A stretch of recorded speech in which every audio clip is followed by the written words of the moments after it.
How's it going? And welcome to my guide on Chapter 5 of the 5th edition module Tomb of Annihilation.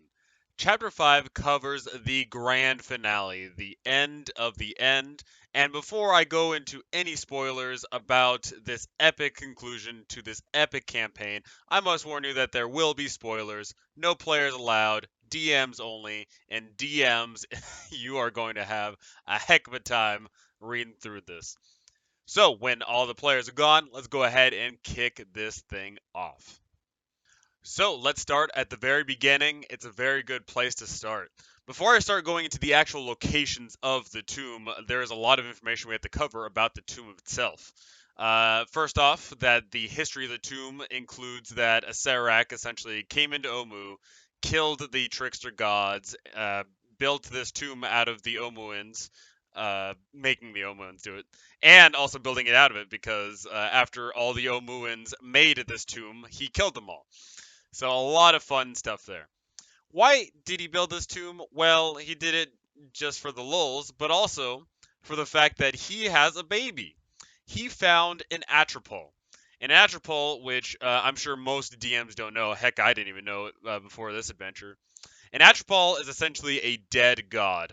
They're gods that were forgotten and basically thrown into space, and they've been just wandering there, not doing anything. Acererak stumbled across one of these and decided, hey, I don't want to become a god, but if I make this god, if I nourish this god, then I could, have this thing be on my side and be extra powerful and awesome.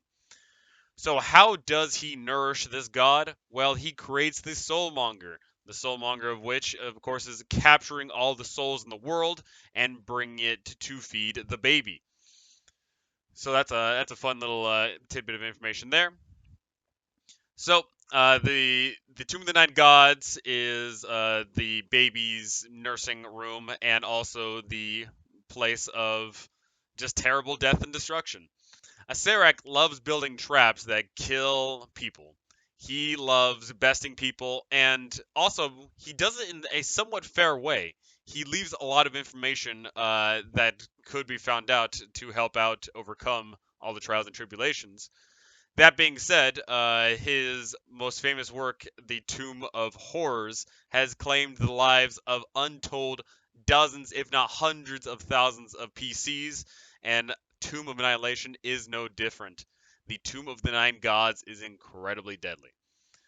So let's get into exploring the tomb. We can go over some general features that include the place is very small. The ceilings are only 8 feet high in hallways and 12 feet high in rooms, so very claustrophobic setting. There is no lighting anywhere other than the very specific places where there is light. So PCs are going to have to bring their own light source or else they have dark vision. There's a whole bunch of secret doors hidden around the tomb, and astute people will be able to find these secret doors and use them to navigate the tomb. There is a large spiral staircase that leads down into the tomb, and the spiral staircase connects majority of the floors of the tomb together. It's a pretty cool way to build a dungeon where there's a lot of offshoots from the staircase, but the grand staircase lets you kind of like visualize the spire that is this tomb. And lastly, tracks. There is inhabitants of this tomb, and they shuffle around quite a bit. And there was some relatively recent people that showed up here, so your players could possibly try and track these people down. The tomb has a lot of inhabitants. This is not just a empty, dead dungeon. There is a whole bunch of things going on. There is Withers and the Tomb Dwarves. Withers was an Omuan who pleased Acererak enough to become a white, and he basically got the job of being a glorified janitor for the Tomb of the Nine Gods. Withers uses a fleet of tomb dwarves, the dwarves being a whole bunch of Omoans that were killed and hacked up and stuff. These tomb dwarves are do Withers' bidding, and they reset traps and they clean up dead bodies and so on and so forth. So the dwarves basically move around when the players aren't looking to tidy up the place. There is there is some legendary monsters. There is a beholder and there is an aboleth. Because this is not their home, they do not gain the benefits of layer actions, which is really good because layer actions would make those encounters incredibly more deadly. However, you're going to find that their encounters are already so deadly, they really don't need much else. The skeleton keys. Located on each of the floors is a skeleton key. What is the skeleton key? It's a skeleton walking around, an animated skeleton, but it's got a cool head dress. And the reason for that is to unlock the sixth floor in order to go to the place that has the Atropole. You need to have all six skeleton keys and basically shove their heads into this hole and open it up. So your players are going to have to spend a bit of time searching around for these skeleton keys, and they can lead to some pretty fun encounters where the skeleton keys are running around and trying not to get captured. These Sown Sisters. These Sown Sisters are a coven of hags that are essentially the nurse mothers to the Atropole. The reason for that is Acererak wanted someone to help protect the Atropole, and lo and behold, these night hags like collecting souls. So they protect the Atropole, and every once in a while they take a soul or two, and it's a win-win for all of them. So the Night Sisters are essentially going to oppose the party trying to get in there, and could possibly jack them up in a straight one-on-one fight, or can haunt their nightmares and make their time in the tomb a living hell. The Tomb Guardians are essentially flesh golems with plate armor, which makes them incredibly deadly. They're HP meat sacks with high AC, and they do a bit of damage. Not fun for your players anyway, but these walking Frankenstein's monsters are going to continually harass the party and potentially drain resources and, um, you know, even possibly kill them. And lastly, we have the 9 trickster gods. The trickster gods are dead. They're totally dead. However, their spirits live on. Their spirits live on through all of the items that Acererak has bound them to. And if your players go up to said items, they could theoretically get inhabited by the spirits of these trickster gods, which is both good, but also bad for the players, as we'll get to in a little bit. There is a bit of a area about the fabled treasures here, which is really awesome. Some of the fabled treasures you might remember from earlier parts of this adventure. However, the other ones they wouldn't know about until they just got here. These fabled treasures actually make for pretty good hooks for your characters to come here to find some really epic loot, or maybe it's part of their backstory of, oh, this belonged to so and so. Really cool stuff. We have the Black Opal Crown, which Fenthaza wants because Fenthaza believes that she can use it to destroy the world. We have the Eye of Zoltek, and that is what the Company of the Yellow Banner is looking for. They might have previously encountered the Company of the Yellow Banner's campgrounds in Omu before coming here. We have the Navel of the Moon, and that is what the Tabaxi Hunter Bag of Nails came here for. They might have had a seriously bad encounter with Bag of Nails. And lastly, we have the Skull Chalice of Chikagare, which Princess Mwaxanare could have possibly told the players to recover for. So really cool items, a little bit of lore behind it, and totally worth throwing those names out there early to get players incentivized to going into this dungeon to try and recover those items. The spells restriction list. Acererak does not like to play fair all the time, and this is reflected in the spells restriction list. So, some of your players might try to get cheeky in the tomb. They might try to do this or that, or they might try to leave. There is this full list here, and we can go over a little bit of it so you can see what your players may or may not be able to do here. So, one of the biggest additions about this spell restriction list is the fact that if you attempt to teleport out of the tomb by any means, whether you astral project yourself, you teleport, you banish, you whatever the case, there's a whole list here. If any of these things are attempted, the person getting teleported essentially teleports to a nasty area in the tomb. It is called the oubliette. they'll find themselves in a room stacked with corpses where they could potentially fight no Tug, but most important of all, they could find themselves faced with a 50-50 chance of dying. Very scary stuff. Spells that try to manipulate the dimensions of the tomb, such as Pass Wall and Stone Shape and all the such, fail to work as the walls are just coated with Acererak's no fun allowed magic. And lastly, a lot of spells that could let you contact your god and get a reading give you false readings or they straight up do not work. So while you're running the Tomb of the Nine Gods, it is important to keep track of which spells some of your players are casting, as they might be in for a rude awakening. And lastly, there is a section on the spirits of the nine trickster gods. So scattered around this tomb are items pertaining to each one of the trickster gods. If your players essentially go up and touch it, they can choose to make a charisma saving throw or choose to fail it. And if they fail it, then they are inhabited by a trickster god. The reason why they might end up start accepting these is because they give tremendous benefits. They increase your stats to 23. They give you an ability you normally can't do.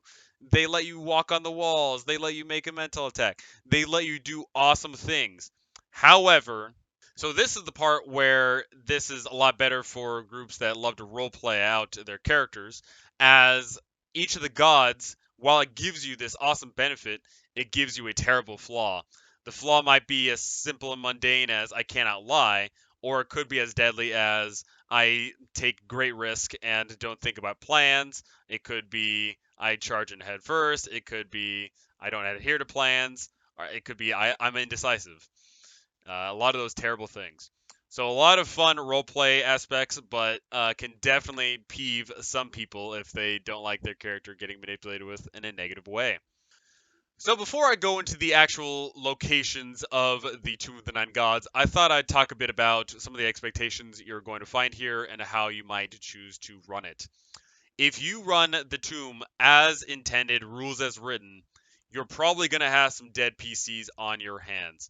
There are several instances of save or dies. There are several instances of your player takes a bejesus ton of damage, and if the damage drops them to zero, they die. And there's instances where they can get separated from the party and presumably are going to be lost from the party, theoretically forever. In fact, one of the very first locations about the Tomb of the Nine Gods is a fake door, and that fake door can easily kill a level 10 or even a level 11 PC. So, if you are running a game where player death is expected, and you are running a game where you don't want to sugarcoat things and you don't want things to be sunshine and rainbows, then this place is undoubtedly going to kill some PCs. However, if you're a DM that doesn't like killing PCs unnecessarily and doesn't like things that are air quote unfair, you are going to have to spend a bit of time working the scales down here. You're going to have to sit here and lower some of the damage. You're going to have to lower some of the DCs. You're going to have to omit some of the things that straight up say you die. And no matter which way you run it, entirely cool, entirely up to you. But definitely keep the theme of your campaign so far. One thing I would strongly recommend is somehow working into the fact that your group has a ton of NPCs with them. If your group has a ton of NPCs with them, then it'll definitely make things a lot better if the NPCs die before the PCs. The NPCs could set off a trap or two and get themselves killed, or maybe if a PC dies, then they can take over for one of these NPCs.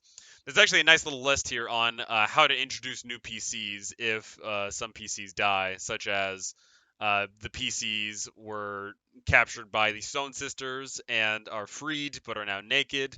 There's some such as they are in a mural on the wall and are freed after one of the players accidentally touches them, etc., etc.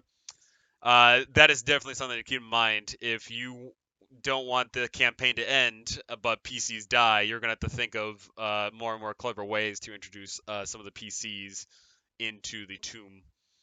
One of the biggest things about the Tomb of the Nine Gods is essentially, do you allow long rest? I've seen a lot of groups run the Tomb of the Nine Gods a lot of different ways. I have seen groups that allow no long rest. If the players try to basically sit down for too long, then Tomb Guardians get sent after them and interrupt their long rest and make them lose resources. And I've seen some DMs where, they don't harass them at all, and that basically means after every encounter they get a long rest. It really is up to you. I would recommend not allowing too many long rests, if at all, really, because I feel like if you just allow them to get a long rest whenever they want, then they are definitely going to just use that and abuse it. And whenever they get any type of paper cut, they're just going to take a long rest. It takes away from the epic climax of the adventure if the players take too long in the tomb, which is unfortunate because the tomb is really big. There's a lot of fun things to do in here, a lot of fun traps, and a lot of fun puzzles, and a lot of unique things to interact with. But I do think that if you spend way too long down here, then it kind of takes away from what it's supposed to be. I really can't say how many sessions the Tomb of the Nine Gods is supposed to run. I've personally ran it between 4 sessions and 8 sessions. I've seen groups run it for months and months, and at that point, you definitely are probably going to get some fatigue. So I think that disallowing long rests is probably one of the best ways to help speed up that process. All right, so without further ado, let's go ahead and dive right into the Tomb of the Nine Gods. This is going to be a heck of a doozy. There is 81 locations spread between 6 floors, and my oh my, is there a lot of content to cover. Area 1, Acererak's Warning. Acererak tries to play fair, and to help with that, there is an obelisk that stands outside of the Tomb of the Nine Gods, and written on the obelisk is a pretty decent amount of information. It states several of the ways that they can solve some of the puzzles on the first floor. This continues on throughout the rest of the tomb, as there is also several more writings that cover each of the floors and could possibly help it with them getting through some of the puzzles and traps. What's interesting about the obelisk is that there's actually a Nalfashni trapped within it. If your players, for some reason, get the idea to just, topple this obelisk in a fit of rage, and they actually are able to do so, a Nalfashni demon pops up and will start hacking away at the party for a minute before it disappears. Really, just a great start to the the adventure if they start throwing stuff down and they get attacked by demons. Not only do they get attacked by the Nalfeshni, if they try to attack the obelisk, 3 gargoyles from above are going to swoop down and attack the party. Area 2, the Gallery of Tricksters. So if your players head down to one of the 2 locations that they'll be able to spot, they'll see that it is basically coated along the walls are statues depicting all of the trickster gods. Only 8, however, they are missing Unk, the flail snail. The reason why this is significant is because all of the trickster gods have enemies except for Unk. Unk is the neutral one and goes in the center. So if they take the puzzle cube down the hall and go basically interact with a secret wall and light up Unk's brazier, that player will receive Unk's blessing. And what that means is that they'll have advantage on a perception check to spot the real entrance to the Tomb of the Nine Gods. Yes, there is, in fact, a fake entrance, and we'll cover that right now. So this is what your players would see. They'd see that the only 2 entrances near this obelisk are this main one right here and the one down to the Galleria.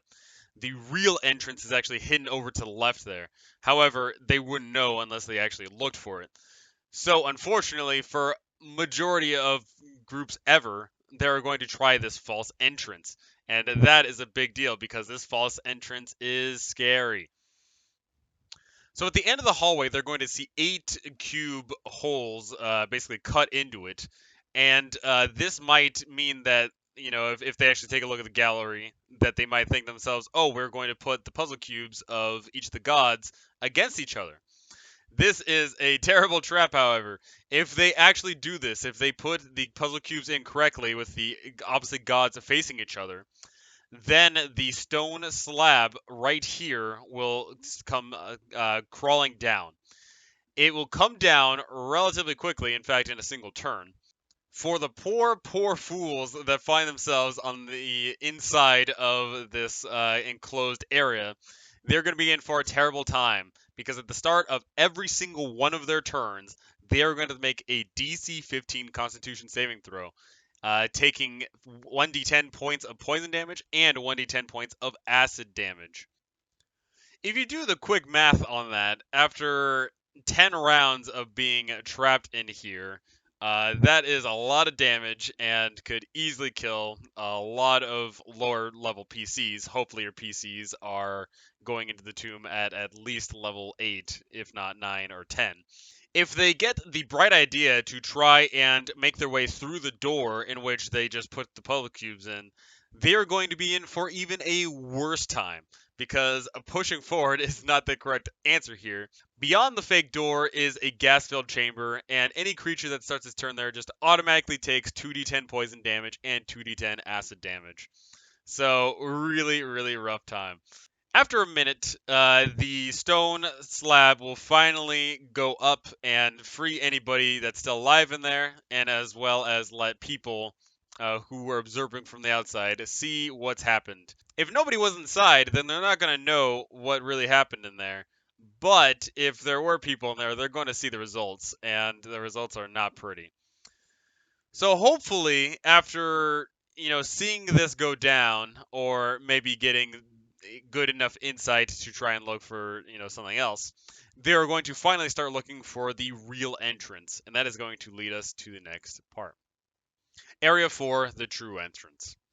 So your players got wise enough and are finally able to find the true entrance. What awaits them? First, they come across the puzzle door, which is really neat because actually, both in person and online, you are given this little interactive map you can play with, where you can essentially give these tokens to your players and they can slap these tokens down.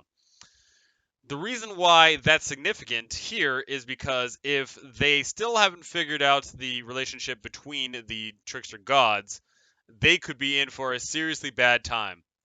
If the puzzle cubes are placed incorrectly, the puzzle cubes are shot out, and anybody within 20 feet of the door automatically takes 48 lightning damage as a small little lightning bolt shoots out. So that'll add up really quickly if they, for some reason, don't know about the rivalries between the trickster gods. Hopefully, they are wise enough to get this through the gallery or through their time in Omu or through the NPCs that they've collected that can really help them out. And eventually, hopefully, they put the puzzle cubes in correctly. This will open the door. So your players open up the first real door to the tomb, and what do they find? Another troll by Acererak. Once they reach the halfway point of this room, a skull's jaw creaks open, a skeletal hand holding a crystal hourglass timer emerges from within, and with a click, the timer rotates. And it tells you, as the DM, that you should start counting from 10 and asking your players what to do. If they run up and try and pull the lever, it will in fact be the wrong lever, and in fact they will cause a pit trap to open up below them. This is a really nasty trap, as your players will take 2d10 bludgeoning damage falling down, and then be impaled by 1d4 spikes. These spikes only do 1d6 piercing damage, not that bad. 1d10 poison damage, not terrible. However, any creature poisoned in this way is poisoned for 24 hours. Being poisoned is really bad in D&D. Disadvantage on attack rolls? That sucks. They haven't even gone inside of the tomb yet, and it's already screwing with them this badly. So after getting past all these terrible traps and fake doors, they will find themselves in Area 5, the trapped corridor. This trapped corridor is not friendly, as if they make the wrong step here, poison darts are going to shoot out from the walls. These poison darts are pretty damning, as they have a +8 to hit. they do 1d4 piercing damage, and on a failed DC 15 con save, they do 4d6 points of poison damage. After navigating all these terrible poison darts, they'll be face to face with a Devil's Face. The Devil's Face being the classic motif of Acererak, dating all the way back to the Tomb of Horrors all so many years ago. What lies in store for this Devil Face? It is not a Sphere of Annihilation. There is a Shadow Demon. There is a permanent darkness and silence within the devil's face, and for anybody dumb enough to start crawling through this devil's mouth, they're going to get attacked by a shadow demon. The shadow demon is naturally going to have advantage because it's attacking from within the darkness, and nobody can hear it, and nobody can see it, and it will basically try and beat people up. And lastly, for Area 5, we have this floor hatch. This floor hatch, if they look down, they can see and hear that there is basically a muddy river going past. It is impossible to damage the bars. However, it is able to be lifted, and small creatures can actually climb through it. So now that I'm done with Area 5, there's something very important I need to bring up. 1 hour after the door is opened with the puzzle cubes, the door closes. This is a big deal because if you're on the inside, you cannot get out. And if you're on the outside, the puzzle cubes aren't waiting for you right there. The puzzle cubes are back at their shrines. They just got teleported back, which is very bad because if you split the party, thinking to yourself, "Oh yeah, we can just constantly have one person opening the door." Whoever's left outside would have to go back out into the dangerous city of Omu and brave all the crazy traps and whatever to get the puzzle cubes. So it's not realistic to think that most groups be able to, split the party and get the puzzle cubes. It's traditionally going to be, either everyone stays in or everyone stays out.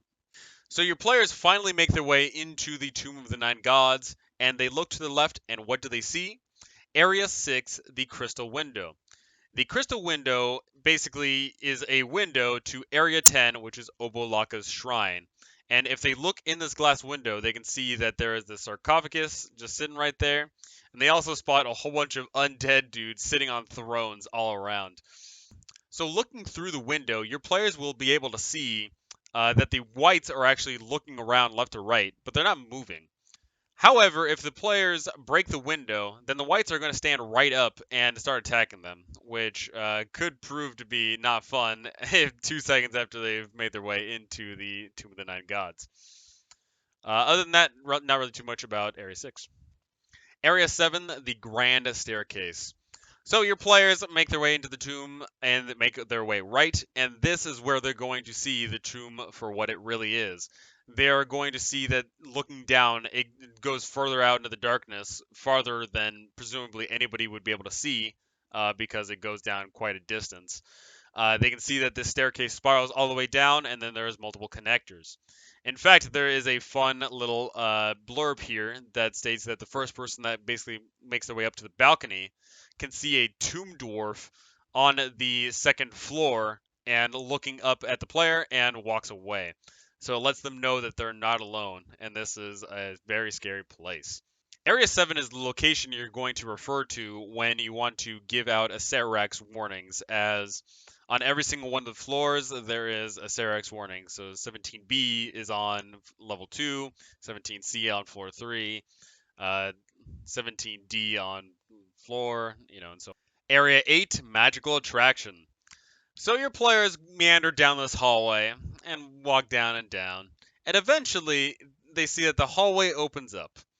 If anybody is wearing metal, which presumably is most people, because most people are going to have some type of magic, metal object on them, then they're going to feel a pull toward a statue at the end of the hallway. Any player that fails their athletics roll is going to find themselves plummeting into the statue, and any metal that touches this statue is going to instantly transform into rust and presumably be destroyed. This is not fun for that fighter in full plate armor and shield. This is not fun for that rogue that's got a bandolier of daggers. But this tomb is not meant for fun. This tomb is meant to test your skills. And if for some reason they feel the pull of magnetism, then they should probably doff all of their metal and proceed forward. What happens if they proceed forward? They can uncover Area 9. Area 9, the Magic Fountain. So your players brave this metal rusting trap, and they find a magical fountain. Why wouldn't your players want to drink water from a magical fountain after a terrible trap? Well, surprisingly, there could be a good result to be found in there. They roll a d4 every time they ever drink from this fountain, and the results range from terrible to not bad. On a 1, they have to roll a DC 12 con saving throw or take 8d10 necrotic damage. And if this takes them down to 0 HP, they die and turn to dust. Really not fun. On a 2, they lose the ability to speak. This presents itself with some fun roleplay elements, but if a spellcaster it cannot talk, then they lose any ability to cast verbal component spells. Very big deal. On a 3, their sex is changed. This is a holdover from the Tomb of Horrors that was made oh so long ago, and may not sit well with all audiences today. If your group thinks that it's funny, then go ahead and run it as is. But if you are a group that doesn't take kindly to this kind of humor, then I would suggest changing it to a similar effect where the stats don't change and it's all just for funsies. Like maybe your player grows a whole bunch of hair, or maybe they lose all their hair, or maybe they, get taller or shorter. Something like that. And lastly, if they roll a 4, then they gain 2d10 temp HP. Not a bad gig at all. The Magic Fountain certainly has its fun. However, after a single roll of a 1, I promise they're probably not going to be dumb enough to drink from the fountain ever again. So something important to note here that's not listed on any number is, for some reason, there is a hallway that leads down. And that obviously sticks out like a sore thumb. There's a hallway that heads down, but there is no door. So astute players may start looking for hidden doors. And what's nice is they may be able to find not one, but 2. One of them leads to Obo'laka's shrine here. The second one leads further down. And if they start going down to a level 2 through that staircase, they are going to start going behind the scenes where Withers and the Tomb Dwarves reside. Area 10, Obo'laka's Shrine. Obo'laka's Shrine seems pretty unassuming. There is 6 desiccated corpses that are simply just sitting there wearing masks. But what's interesting is that there is a statue with dozen glaring eyes, and the eyes are basically shifting left to right. If your players heed Acererak's warning, they'll be able to know that if they wore a mask, then they can simply walk right in here, no issues at all. However, if they walk in here or they break the crystal window, then the whites are going to spring to life and start attacking. So what do they get for overcoming this terrible onslaught of 6 whites or, just wearing a mask? They get a sweet Ring of Protection. Not bad, honestly. Ring of Protection is pretty cool. However, whoever touches this Ring of Protection gets assailed by Obo'laka's spirit. Whoever gets inhabited by Obo'laka's spirit gets the following. They gain the power to attune to not 1, not 2, not 3, but 4 magical items. Their flaw is that they are risk averse and are a slave to routine. Funnily enough, this is the first spirit up and showing off their powers. And Obo'laka's spirit's power could be extremely powerful, or it could be worthless, depending on the kind of game you run. If you've ran a game or they've just been incredibly unlucky not to get any items that require attunement or just not enough items, then sadly this is worthless. What's the point of having 4 attunement slots if you've only got 1 item attuned, right? So I've definitely seen a lot of people complain about this one. But if you are the kind of DM where your players are getting a ton of loot, then this is actually really awesome. Having 4 attunement slots can make a really big difference, being attuned to more armors or more, awesome little trinkets here and there.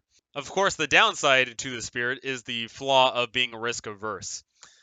So, if you have a player that likes to roleplay this out, that can certainly put a solid grind to a player because they see that, oh, they're not going to take any risk, and unfortunately, this tomb is nothing but risk. So, I definitely ease off the brakes a little bit and let them do some stuff, but don't let them start, running around doing handstands and cartwheels all over these traps. Area 11, the gas pocket. So, as previously stated, there is no light in the Tomb of the Nine Gods. So, presumably, if you've got a number of people that don't have dark vision, they might be busting out torches. This is a classic trap for said groups using torches, because if the fire gets close to this gas pocket, then all of a sudden it blows up and everybody takes 40-10 points of fire damage. And after 8 hours, the gas will basically get to the level that it once was. So just a fun little trap for the groups that dare use mundane things such as torches. That'll show them. Area 12, the trapped chest. So your players might come around the corner and spot that there is a treasure chest, and this treasure chest is 6 feet long, 3 feet wide, 3 feet high, and suspended 1 foot above the surface of the water. The reason why this is important is because this chest has a inscription written in common that states, "I devour all but the greatest of thieves." So if your players go up and try and pick this lock and requires a DC 22 Thieves Tools check, which isn't all that bad. If they fail to pick the lock, then basically the lock bites down onto the Thieves Tools and destroys it. If they fail by 5 or more, meaning that they rolled a 17 or lower, then they are magically teleported into the chest and the chest sinks down into the water. This is a terrible time because they immediately begin suffocating. So, with the chest now in the water, it states that the chest has an AC of 13, 30 hit points, immunity to poison psychic, but anybody that tries to attack the chest does so with disadvantage. Realistically, what this means is the rest of the party has 7 to 8 turns to beat the snot out of this chest to free the players. And with only 30 hit points, that really isn't that hard, even at disadvantage. So it really isn't that deadly by themselves. But if you're by yourselves or just one other person, this could actually be a really easy way to die early. So what did they get for braving this drowning chest? Some pretty good swag, honestly. They get 300 GP. They get a gold tankard embossed with a sad face that smiles when it's filled, which could go for 250 gold. And they get a spell scroll of Remove Curse, and that spell scroll could definitely prove very useful later on. Area 13, the Stone Skull. When your players walk up to the stone skull, they'll be able to see through the open mouth into Area 14, which is Moa's tomb. The first person that climbs through it isn't going to be in any trouble at all. However, everyone else is going to be able to see that one of the skull's eyes lights up. The second person that climbs through, as well, no trouble at all. However, the second eye lights up. It's the third time when a creature climbs through the open mouth that the skull clamps down and bites into whoever's it's got, and it could potentially do a bejesus ton of damage, immediately doing 4d10, and every single turn it takes an additional d10 until they, succeed on an escape check. It's a plus 10 to hit, so more than likely going to hit, most people. But there is some AC hogs that are going to avoid it entirely. And also, more importantly, your players are probably going to get creative. Once they figure out that, oh, hey, a creature walks through this thing or crawls through this thing, it lights up. Maybe we'll start sending our little, familiars through. Maybe we'll start sending our summoned creatures through. Maybe we'll have that NPC that we don't like crawl through. So it's a pretty easy trap to overcome. And also, there's a little bit of a ruling here on how you can potentially disable the trap by hinging its jaw. So a pretty cool little trap to get into Area 14. Area 14, Moa's Tomb. Moa's Tomb, once your players make their way inside through the skull's mouth, they'll be able to see that there's strange, alcoves in the sides, but that's not the immediate issue. The immediate issue is that there is a glass case, a crystal box, and inside of it is a floating skull. As soon as people make their way inside, the skull will prop up and say, "Hey, what's going on? I can't see." And this is essentially the spirit of a little girl who is freaked out. She can't see anything. She doesn't know what's going on, and she'll be asking all these questions of the party. If the players respond by saying, "Oh, you're a skull in a box," or "Oh, I don't know," or anything along those lines, then Napartek is going to get pissed off and explode. However, if they heed Acererak's instructions and lie to the skull, they'll actually be able to avoid getting into a combat with this flaming skull, which is not bad at all. If they also get into combat from the warrens in the alcoves there, they'll actually be summoned a bunch of undead spider swarms, which aren't terribly powerful, but additional creatures to worry about. And also important to note is more often than not, most people aren't going to be having all. Most groups are going to have all the people with them because not everyone is going to be risk climbing through the skull's mouth. So, what do your players get for braving the undead swarms of spiders and destroying Napartek or talking her down? They actually get some pretty sweet loot here. They get a staff of the Python. The staff of the Python is essentially just a staff you can throw down and it becomes a giant constrictor snake. Pretty cool. But that's not the cool part about it. You can potentially get inhabited by Moa, and Moa has a pretty awesome ability. Moa's power grants you the ability to cast invisibility at will. It's pretty freaking awesome. It's a free invisibility spell. It's not greater invisibility, mind you. Like every time you do an action, you'll lose your invisibility, but that's still pretty freaking good. And all at the low cost of having a flaw that says I must always speak the truth. For some PCs, that'll be a nightmare. However, I assume most PCs, that's not too bad of an issue. So all in all, a pretty good reward for not too much hard work. So moving on to the last tomb of level 1, we have the lead up to Wongo's tomb. And his lead up is a doozy. As in Area 15, we have a wind tunnel. The wind tunnel is, oh my lord, there's a lot to read here, but it's a lot of fun. The gist of it is that if your players walk into that hallway, all of a sudden the propellers start spinning. What this means is if players want to get to the other side, they'll either have to immediately run through this hallway and try and jump through these propeller blades, or they're going to have to figure out a way to climb along the walls or fly. This trap is no joke, as even when it's winding up, they have to make a DC 20 athletics check or take 6d10 slashing damage, and that's only when it's winding up. When it's at full speed, it's going to do 12d10 slashing damage to you, and it's going to be so fast that there's no DC to get through it. In addition to that, once it's wound up completely after that first round, it's actually going to create a wind vacuum. If you're too close to it, trying to do something like finagle with it, or you're marching along with the party, then they're going to have to make strength saving throws or get sucked into it. And if they get sucked into it, then bam, they get hit by it. Pretty bad times. Something important to note here is that it does go into how you can possibly try and disable this thing, either by attacking it or by placing an immovable rod in there, or trying to just jam something in it.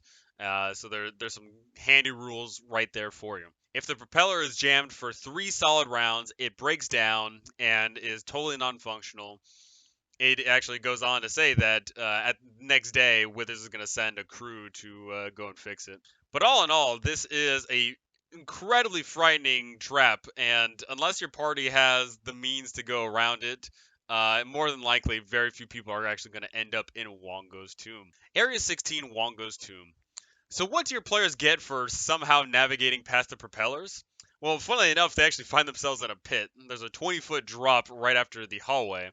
However, just across the way, there is a level platform with 3 chests of different colors. Wongo's sarcophagus is at the bottom of the pit. However, if your players go there, they'll search around and realize that they can't open it. There's simply no way. So it's going to have something to do with the chest.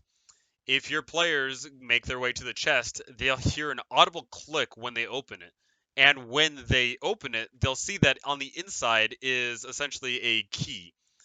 What this signifies is that the players need to get inside of the chest and turn this key once it's closed. This is incredibly frightening. There is a lot of bad things that happen with each of these chests, and you can totally play into the claustrophobia fear some people might have. But more so, the chests themselves are just plain out just mean. They are nasty, and they will easily kill PCs that are unprepared. So let's take a look at these chests. The first chest, the Onyx chest, has you make a simple DC 15 con saving throw or take 10d6 plus 40 force damage. And if this takes you to 0, you are turned to ash. You are essentially getting hit by a disintegrate spell, except that it's a con save instead of a dex save. Obviously, DC 15 is no joke. The best of people might have like a 50-50 chance, and 75 HP at this level is probably more than enough to kill most people. So really just an unfair, unfun chest, but that makes me love this module more. This is a no fun zone. Next up, we have the Rusty Iron Chest. This one's a little bit on the nose because once they go into the Rusty Iron Chest and press the button inside to activate the trap, any metal that they're wearing is turned to rust. All their gold, all their non-magical, metal objects just poof gone. That fighter that was carrying that plate armor that somehow avoided that, metal trap in the first area, well, they lost it here. There's certainly a lot of people that start going naked after after the first floor here. And lastly, we have the silver chest here, and the silver chest makes you make a DC 15 con saving throw or simply take 10d8 cold damage on a failed save. The difference to note here is that doesn't sound as bad, but that's guaranteed damage because it's cold damage on a failed save or half as much on the successful one. If the person makes the con save on the Onyx chest, then they take 0 damage, which is pretty freaking good. So your players brave these chests, either dying, getting injured, or losing their gear. And what are they rewarded with? Well, they have to roll initiative, as a mummy opens up from the sarcophagus and starts attacking the players. Something interesting to note is that this mummy actually wields a Mace of Terror, which it actually prompts. It says on the first round of combat, it uses the Mace of Terror to unleash a wave against the characters. Then it begins to attack using its mace or rotting fist. So the mace is not as mean because the mace only, just hurts them. But the rotting fist, not only does the rotting fist hurt them, but also could potentially give them mummy's rot, which is really, really no fun. Thankfully, though, the mummy isn't that high in HP, only 58 on average. So level 9 players should be able to deal with it in a round or two. Once they destroy this mummy, the Mace of Terror will drop to the ground, and that'll probably prompt them to realize that the Mace of Terror is the object of their desire. Whoever picks up the Mace of Terror will be rewarded by Wongo saying, "Let me in," and trying to take them over. Being inhabited by Wongo is not a bad deal at all, as you are given Sue Monster powers, which is pretty good. You are given an ability which you can target an opponent, and on a DC 16 Wisdom saving throw, they are stunned until the end of its next turn. It's pretty much like free, stunning strikes, but from a range of 60 feet.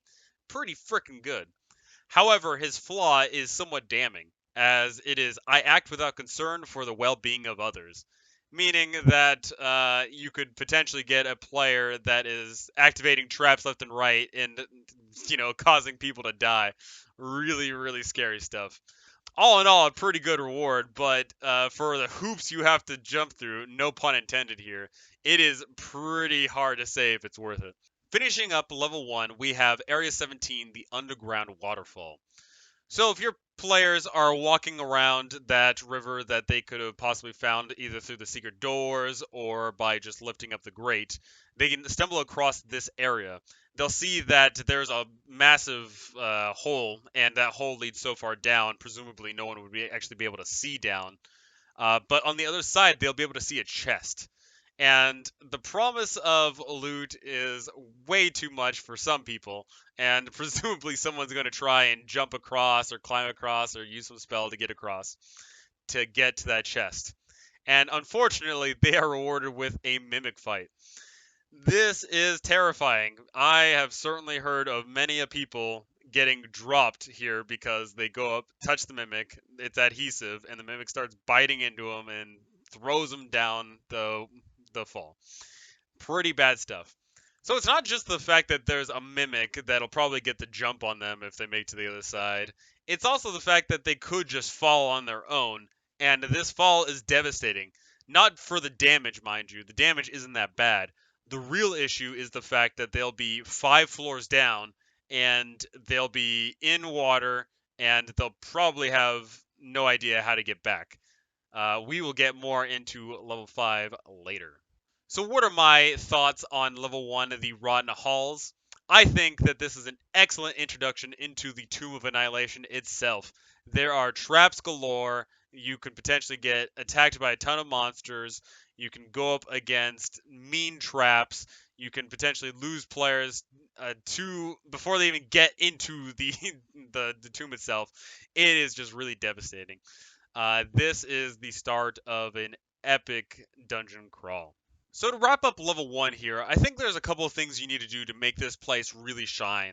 It's really hard to tell from the top-down maps that we were given, but something you need to remember is that the walls are covered in murals. There's a whole bunch of awesome art and iconography and stuff, and you should really be pressing into how when your players turn, they'll see like, a whole bunch of adventurers who have possibly been eaten by T-Rexes, or you can also have murals of people just getting obliterated.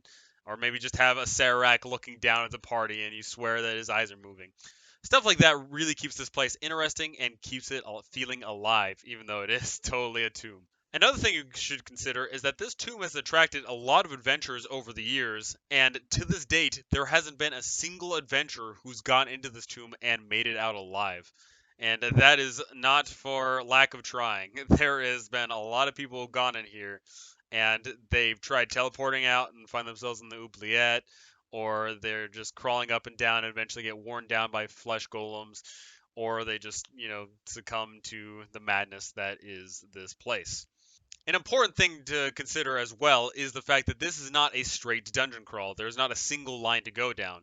Your players might go up and down the staircase and try different areas of the tomb once they have more resources or they might have more information. So, unfortunately, as a DM, you're going to have to know a lot of the stuff offhand, and you're going to have to be able to quickly turn to the areas of information that you're going to be touching upon. Well, that's going to wrap up level 1 of the Tomb of Annihilation, but we are definitely hitting upon levels 2, 3, 4, 5, and 6 pretty soon here. I can't wait to hear your guys' stories about sad PC deaths, epic narrow escapes, and of course the hilarious hijinks of roleplay between the PCs and the NPCs that they brought along, and of course the spirits of the 9 trickster gods. Go ahead and slam all that down. I want to see that. And of course, I'll be telling my epic tales as well. Oh man, so many sad ones, so many dead PCs. All right, that's going to wrap it up for this time. And thank you all for watching and have a good time.